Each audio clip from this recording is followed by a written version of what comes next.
They don't want you to know this, but I will. Because here's the uncomfortable truth. Most people are sleepwalking through life, convinced they're powerless. They blame the government. They blame their boss.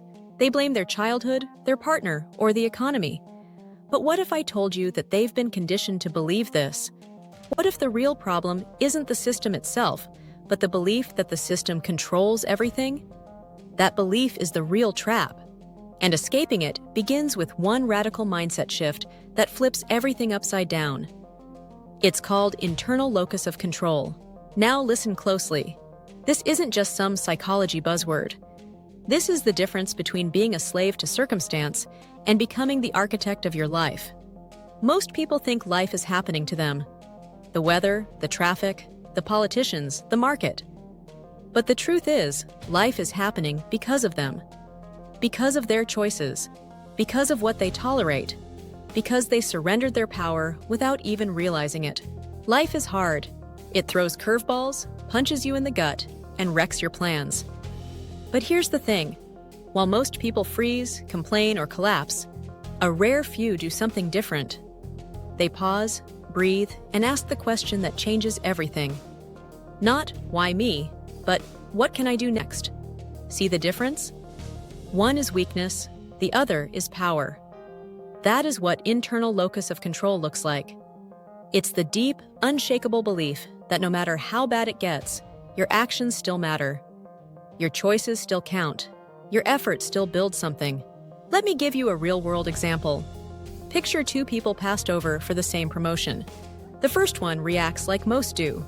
They sulk, they whine, they gossip, they tell themselves it was rigged. Over time, that bitterness rots their work ethic, poisons their mindset, and they fade into the background. Now the second person, they do something bold.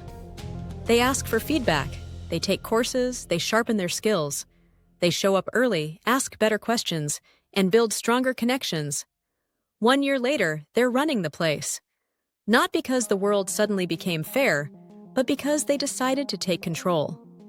They stopped waiting and started creating. This principle applies to everything.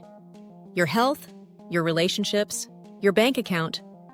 You can keep blaming genetics, bad luck, or toxic people. Or you can reclaim your power and do something. Small steps, every single day. When you embrace internal control, you stop wishing for change and start becoming the change. Look, not everything is in your hands. You can't control the economy. You can't control random events. But that's not the point. The point is to obsess over what you can influence. Your thoughts, your attitude, your preparation, your hustle. That is where the power lives.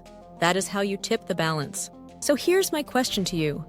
Are you going to keep living like a puppet, blaming the strings that hold you down?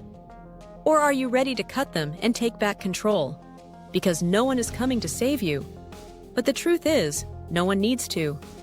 It is the raw clarity Mark Manson laid out in The Subtle Art of Not Giving a F, that when you stop wasting energy on the meaningless, you finally have power to build a life that truly matters. You were the answer all along. Time to act like it.